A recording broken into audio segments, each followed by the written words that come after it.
a pessoa literalmente volta de estados onde pode ter até sido declarada morta. Ou seja, a pessoa passa por um acidente físico. Pode ser um acidente automobilístico, uma parada cardíaca, um derrame, afogamento, seja até causas indefinidas. Sei.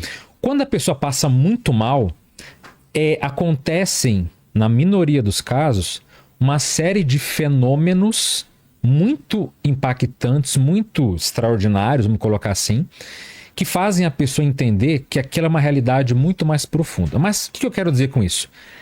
Toda a experiência de quase morte começa com essa experiência fora do corpo que a gente falou aqui.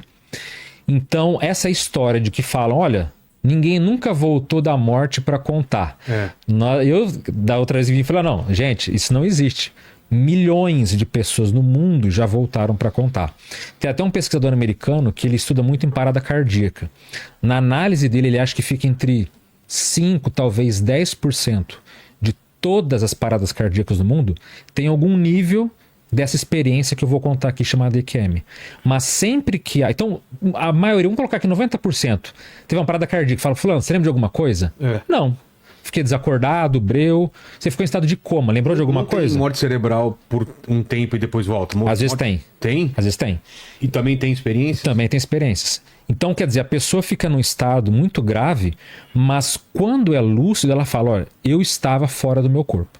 Então, tem pessoas que veem, por exemplo, que o carro dela tá batido, ela vê pessoas, os bombeiros salvando o corpo dela. Tem pessoas que enxergam, por exemplo... Tem aqui? Deixa eu mostrar. Vamos ver. Tem pessoas, por exemplo, que às vezes estão no hospital, que é muito comum. Ela se vê boiando no teto do hospital, olhando os médicos lá embaixo, mexendo no próprio corpo dela. Mas a EQM não é só uma saída do corpo. Tem vários outros fenômenos. Esse aqui é o caso do acidente, né? Seria tipo de uma EQM. Então a pessoa, nesse caso, ela tá vendo de fora o próprio corpo sendo resgatado. E alguns podem falar, pô, mas então é angustiante. Pô? Na verdade, não é. No caso da quase-morte, entre as características que eu vou falar aqui, existem várias, tá? Eu vou falar as principais para a gente entender como é que é. Primeiro, é muito comum uma sensação intensa ou poderosa de paz. Uma paz absoluta, né? Ela sente que é um estado de equilíbrio maravilhoso. Outra coisa que é muito comum, o chamado túnel de luz. Então, o famoso, né? Não é o vá para a luz, né? Venha para a luz. Venha para a luz. Mas a pessoa sente que ela está passando por um túnel luminoso e esse túnel é muito característico. E no final desse túnel sempre tem uma luz que ela pode ou não alcançar. Quando alcança, ela vai para locais paradisíacos, como se fosse um céu, um paraíso. Não que é o mesmo lugar, mas são locais assim de uma beleza extraordinária. Pode ser uma natureza, pode ser uma cidade, mas são locais assim que a pessoa sente que é uma vida, é um local real, que não é físico, mas é uma dimensão mais sutil. Pode acontecer na quase morte também. Eu tô assim, se alguém quiser acelerar depois perguntar algum tema, porque são muitos itens, mas para definir. Depois eu falo do pessoal. Depois você fala aí. Tá falando das experiências deles aqui. Eu vou falar só o geralzão, para todo mundo entender mais ou menos o que é a panorâmica, e depois a gente pode aprofundar se vocês quiserem. Então é muito comum rever parentes falecidos, como eu falei. É isso, mais ou menos? Será que É uma representação gráfica, pode ser.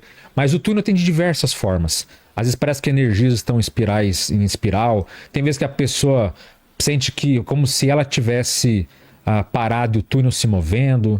Tem várias representações, mas sempre é um túnel que a pessoa passa. Quando passa, tá? Nem todas quase mortes têm túnel de luz. Então o que eu vou falar aqui depende. Tem uns que tem outros que não tem. É que muita gente fala desse túnel de luz, né? Muita, mas é muito comum. É um dos mais importantes.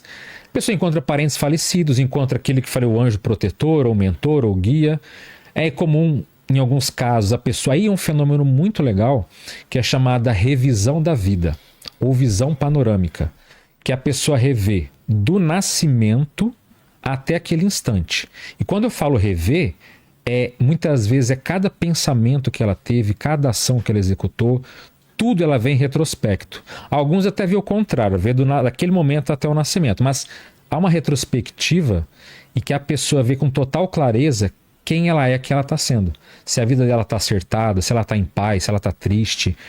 E o que é muito forte nessa revisão da vida, e que mostra também que não é um processo cerebral, ela sente a emoção do outro. Então tem cenas que ela vê que aquele gesto que ela fez para o outro criou a alegria, a gratidão, o carinho. Ou aquela vez que ela foi grosseira, ela cria a mágoa, a raiva do outro, ela sente a emoção do outro. É muito comum acontecer na revisão de vida. E é um dos mais impactantes porque a pessoa consegue ter a noção da existência como ela está agora. Existe um outro ponto que também é comum, que é a memória de vida passada, ou regressão, retrocognição, que ela se vê em outros corpos, outras civilizações, e tudo muito emocional também. Ela tem uma impressão muito forte sobre isso. Também é muito comum a comunicação ser telepática. E assim, para fechar o básico aqui, é muito também a questão da fronteira. A pessoa sabe que tem algo que se ela passar, ela não volta para a vida. Pode ser uma porta, uma ponte, um riacho, mas ela sente que passou dali, ela sabe que ela não vai voltar a viver. É um processo simbólico para a pessoa visualizar e se posicionar. E existem casos que a pessoa, né, ela tem a opção de voltar à vida ou não. Porque a pessoa, de repente, ela se vê num local exuberante, a energia é graciosa, tá com todo mundo ali, tudo positivo, uma sensação de paz, se sentindo pertencente ali. Aí, às vezes, fala, olha, que legal, muito bonito, mas é o seguinte, agora você vai ter que voltar para sua vida. Fala, não, eu não vou voltar, eu quero ficar aqui. Alguns relutam, eu quero barganhar. Não, aqui é o local paradisíaco, aqui é a vida após a morte que eu sempre sonhei. Não, a sua missão não acabou, você tem que voltar. E a pessoa, de repente, volta abruptamente, está no hospital, volta a ter dor, e ela acorda daquilo. E existem casos mais raros, nem todos, a minoria dos casos, que eles dão a opção, olha, você quer ficar por aqui ou você quer voltar para a vida?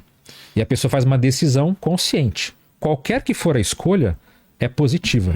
Obviamente, como é uma experiência de quase morte, é porque a pessoa talvez tenha escolhido voltar, mas deve ter uma galera que não escolheu. Só para... Vamos entender, mas peraí, então uma pessoa que não sabe nada do assunto, isso é universal, tá, Vilela? Tá. Pode ser de qualquer época, de qualquer nação, de qualquer religião, de qualquer ideologia, não importa quem é a pessoa. Crianças passam por isso, idosos, cegos passam por isso. Todo tipo de pessoa pode passar por um acidente assim e se vê. Então a pessoa tem uma vida com as crenças, uma vida comum, e de repente ela se vê fora do corpo, falando pela mente, interagindo com seres de luz, dando mensagens bonitas, reencontrando parentes, revendo a própria vida. Pode acontecer tudo isso, uma parcela, ela volta e ela fala, existe vida após a morte, agora eu sei que tem. Alguns casos, aí por que a gente entra no processo, só para não me alongar muito aqui, por que a gente fala que não é mera alucinação? Primeiro, a pessoa volta falando, olha, foi a coisa mais real que aconteceu na minha vida, ela não tem dúvidas daquilo, mas outro ponto, alguns são declarados mortos.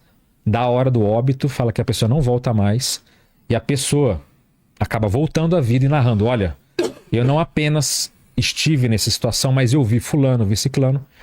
E para mim o ponto que é um dos principais é que o fato de estar em certas áreas médicas, em hospital, é que nem eu falei, todo mundo pode duvidar das experiências fora do corpo de modo geral, mas quando acontece em hospital, quando o cérebro está sendo monitorado, ele está a zero, a pessoa não pode ter nada. Nem alucinação, nem audição, nem memória. Então quando a pessoa fala assim, doutor, durante a cirurgia eu vi que você estava nervoso. Inclusive uma vez uma mulher falou assim, olha, eu vi que o médico estava mexendo os braços como se fosse uma galinha assim. Ué? Aí o doutor que estava, né, isso foi um dos pesquisadores da quase morte, ele falou, olha, geralmente é real, mas acho que nesse caso você alucinou. Quando ele foi pesquisar, era um médico oriental, que ele tinha mania para não... para as mãos não tocarem nada, ele dava gesto, pega ali, fala não sei o quê. Então ele falou, cara, nossa, até esse gesto dela olhar, e fala, mas como é que ela sabia? Era o treinamento, mas era uma coisa específica dele. Sei. Então quando ele fala, peraí, mas aquilo que você viu, aquilo que você ouviu naquele momento que o cérebro estava zero, é impossível. Eu gosto de dar o exemplo do computador desligado. Você não liga o computador e fala, nossa, meu computador baixou um filme aqui ou fez uma edição sozinha. O computador desligado não funciona. Então quando o médico olha e fala, olha, o fato de você ter visto ou ouvido naquele momento específico, pela ciência atual, é impossível.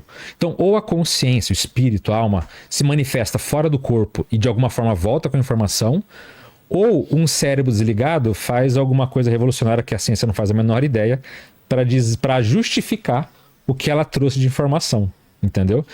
Por isso que eu sempre me interessei pela quase morte, porque olha, a parte quando envolve médicos, que ele fala, olha, você não poderia ter essa memória agora. E se fosse alucinação, seria fácil, você delirou. Mas o que a pessoa volta falando é o que aconteceu, tanto na sala cirúrgica quanto fora. teve casos, inclusive eu posso citar rapidamente o caso do Bruce Grayson, foi um dos primeiros pesquisadores da quase morte.